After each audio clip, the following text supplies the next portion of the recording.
نیاز نامہ حضرت مولا مشکل کشا۔ بسم اللہ الرحمن الرحیم۔ کسی شہر میں ایک لکڑہارا غربت کا مارا چھوٹے چھوٹے بچے رکھنے والا رہتا تھا۔ ہر روز جنگل میں جا کر ایک گٹھا لکڑیوں کا سر پہ اٹھا لاتا اور اس کو بازار میں بیچ کر کھانے پکانے کا سامان مول لے کر آتا۔ اتفاقاً ایک روز رات ہو گئی اور وہ گٹھا لکڑیوں کا نہیں بکا۔ نہایت افسوس کے ساتھ کہنے لگا کہ خالی ہاتھ کو گھر کو گیا تو بچے بے قرار ہو جائیں گے اور مارے بھوک کی وجہ سے بہت روئیں گے۔ بہتر یہی ہے کہ رات یہیں گزار دوں اور صبح کو لکڑیاں بیچ کر سامان کھانے کا گھر لے کر جاؤں۔ یہ سوچ کر وہ رہ گیا۔ آدھی رات کو ایک سوار منہ پہ نقاب ڈالے قبلہ کی طرف سے آیا اور پوچھا کہ تو کون ہے؟ لکڑہارے نے جواب دیا کہ لکڑہارا ہوں، بے کس و ناچار ہوں، ہمیشہ جنگل میں جا کر لکڑیاں لاتا ہوں، مگر آج بدقسمتی سے لکڑیاں نہیں بکی، اس سبب سے میں یہاں رہ گیا ہوں۔ جب صبح ہوگی اس کو فروخت کر کے کچھ سامان گھر کو لے جاؤں گا اور بچے اور بیوی بھوکے پیاسے جو ہوں گے ان کو کھلا پلا کر خوش کروں گا۔ تب سوار برقع پوش نے لکڑہارے کو 5 پیسے دے کر فرمایا کہ 5 پیسے کا منقع اور 5 پیسے کی مصری، دھیلے کے چنے، دھیلے کی پھول اور دھیلے کی کوہلیاں لے کر مولا مشکل کشا کے نام سے فاتحہ دے۔ خدا تیری محتاجی اور افلاس کو اس فاتحے کی برکت سے دور کرے گا۔ لکڑہارے نے یہ نہایت خوشی سے ان پیسوں کو لے لیا، پلوں میں باندھ لیا۔ لکڑہارا کو غنودگی سی معلوم ہوئی، کیا دیکھتا ہے کہ نہ وہ سوار ہے نہ وہ جاہیں اور صبح اپنی جھوپڑی میں پڑا ہے اور لکڑیوں کا گٹھا گھر میں پڑا ہے اور صبح ہو گئی ہے۔ لکڑہارے نے اپنی عورت کو جگا کر شب کی حالت اپنی بیوی سے بیان کی اور امیر المومنین مولا مشکل کشا کے نام سے فاتحہ دلوانے کا ذکر کیا۔ پھر اسی وقت میاں بیوی نے نہا دھو کر اسباب فاتحہ خرید لائے اور فاتحہ حضرت امیر المومنین مولا مشکل کشا کی دلوائی اور دونوں نے مل کر کھائی۔ اس روز لکڑیوں کا گٹھا دگنی قیمت پر بکا اور تمام بچوں نے پیٹ بھر کھایا اور نہایت خوشی سے رہے۔ دوسرے روز لکڑہارا اپنی قدیم عادت موافق پھر جنگل کی طرف نکلا اور اس کو ایک سوکھا پیلوں کا سوکھا درخت نظر آیا۔ بسم اللہ الرحمن الرحیم کہہ کر ایک ہاتھ مارا تو درخت ترخ گیا اور دوسرا ہاتھ مولا مشکل کشا کا لے کر مارا تو وہ درخت زمین پر شفق ہو کر گر گیا۔ خدا کی قدرت سے ایک خزانہ اس میں سے نمودار ہوا۔ لکڑہارا بہت خوش ہوا اور سجدہ شکر ادا کیا اور چند اشرفیاں اس میں سے لے کر بازار گیا اور کھانے پینے کا سامان لے کر ایک باغ میں نہایت وسیع اور عمدہ مکان بنوایا۔ مسافر خانہ، لنگر خانہ، آباد خانہ اور بہت سے نوکر چاکر ہر کام پہ مقرر کر دیے اور نہایت خوشی سے رہنے لگا۔ اہل شہر اور مسافروں کو زر و مال سے بے پرواہ کیا۔ ایک دن شہر کا بادشاہ بقصد شکار اسی جنگل کی طرف نکلا۔ پیاس سے بے قرار ہو کر خدمتگاروں کو حکم دیا کہ پانی جلد لاؤ، پیاس سے میری بری حالت ہے۔ نوکر موجب حکم چاروں طرف پھیل گئے اور پانی تلاش کرنے لگے۔ کسی کو دور سے شہر پناہ کی 4 دیواری نظر آئی۔ جلد جلد قدم اٹھا کر نزدیک آیا اور نہایت عالی شان پھاٹک دیکھا۔ اس کے اندر گیا تو کیا دیکھتا ہے کہ وہاں ایک آبادار خانہ بتکلف کا ہے، کئی خدمتگار ہیں اور ہر ایک اپنے کام پر مقرر ہے۔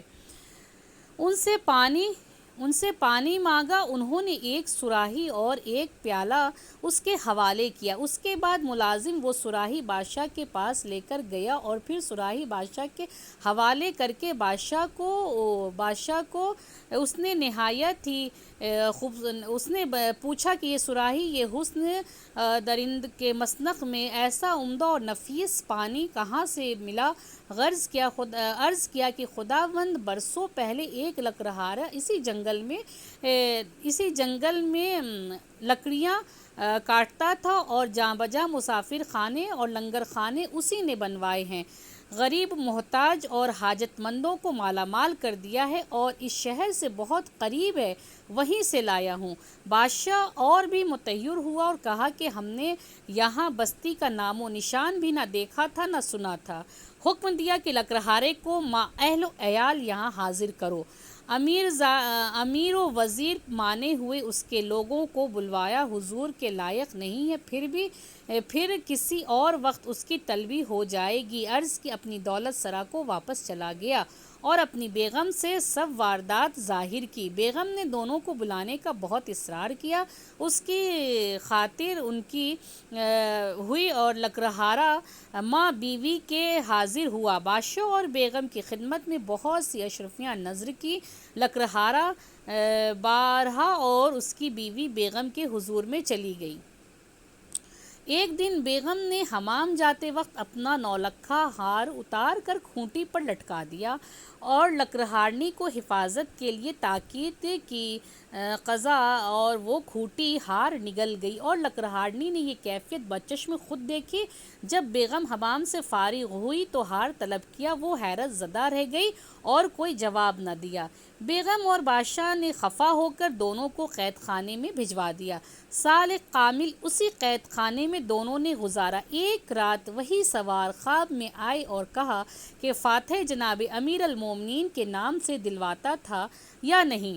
تب سوار نے کہا، یہی سبب ہے جو تم پر مصیبت اور قید میں ہو، اب فاتحہ دو۔ تاکہ لکڑہارے نے کہا، میرے پاس پیسے نہیں ہیں، اور سوار نے بولا، تیرے بستر کے نیچے ہے، ان کو لے کر فاتحہ دے۔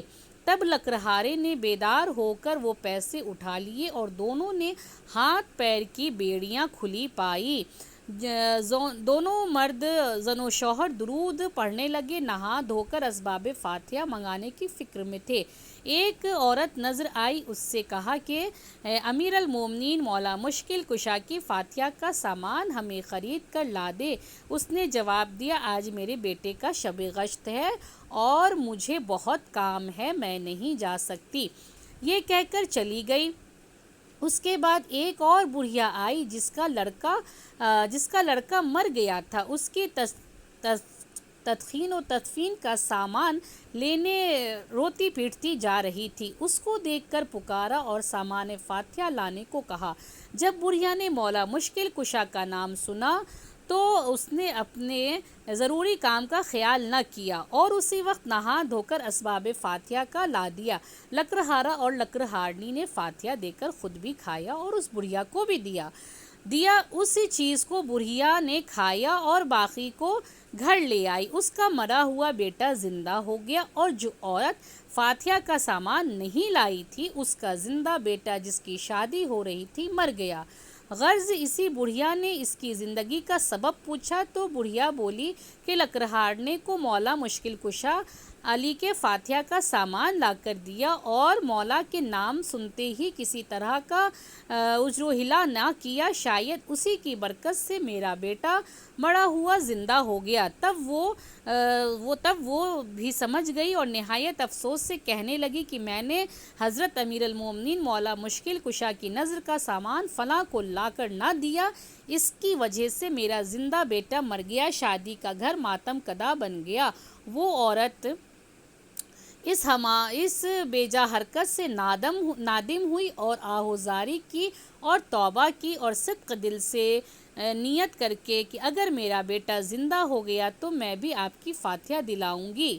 اس فاتحہ کی برکت سے اس عورت کا بیٹا زندہ ہو گیا اور وہ کھوٹی جس نے ہار نگل لیا تھا پھر اس نے اگلنا شروع کر دیا۔ یہ حال بیگم نے دیکھ کر بادشاہ کو بلایا۔ تب بادشاہ کو یقین آیا اور بولا کہ لکڑہارا اور اس کی بیوی بے جرم و خطا ہے اور اسی وقت ان کو رہائی کے واسطے قید خانے کے داروغہ کو حکم دیا کہ قید خانے میں لکڑہارا کیا دیکھتا ہے کہ دونوں کے پاؤں کی بیڑیاں خود بخود نکل پڑی ہیں، اور وہ نہایت متحیر ہوا اور دونوں کو بادشاہ کے محل میں لے کے گیا۔ یہ وقت بیان کی بادشاہ کو زیادہ تعجب، یہ واقعہ بیان کیا تو بادشاہ کو زیادہ تعجب ہوا اور پوچھا کہ تم نے ایسا کیا کام کیا جو ایسی کرامات ظاہر ہوئی؟ تب دونوں نے کہا کہ ہم نے جناب امیر المومنین مولا مشکل کشا کے فاتحہ کو پنجشنبہ کو کیا کرتے تھے، ہر پنجشنبہ کیا کرتے تھے۔ غفلت کے سبب کئی روز چھوٹ گئے، اسی سبب سے ہم دونوں ایسی مصیبت میں گرفتار ہیں۔ اب اس فاتح مبارک کو شروع کیا ہے، برکت سے اس نام پاک کے خدا تعالیٰ نے ہمیں اس قید خانے سے نجات بخشی۔ بادشاہ نے ان دونوں سے نہایت غدر کیا کہ حکومت کرو اور یہاں رہو۔ بادشاہ کو بہت افسوس ہوا اور اس نے معافی مانگی اور اور ان لوگوں کو باعزت رخصت کیا اور ہر پنجشنبہ کو فاتح حضرت امیر المومنین کے نام سے دلوانا شروع کر دیا۔ تب سے بادشاہ ہمیشہ اپنے دشمنوں پر غالب رہا، بہت سے ملک فتح کیے، بہت سے مال و خزانہ اس کے ہاتھ لگا۔ غرض جو شخص اس فاتحہ کو صدق دل سے اور پاکیزگی کے ساتھ ہر پنجشنبہ کو بلا ناغہ کیا کرے گا، اس کی برکت سے دنیا کی تمام آفات اور بلیات سے امان میں رہے گا، اس کی عمر و رزق میں برکت ہوگی اور اس کے دشمنوں و بدخواہان وہ حاسد و مخور و مردود ہوں گے اور وہ ہمیشہ اس مبارک فاتحہ کی برکت سے باعزت رہے گا۔ اس کے فائدے بے شمار ہیں جسے لکھا نہیں جا سکتا۔ واللہ علیم۔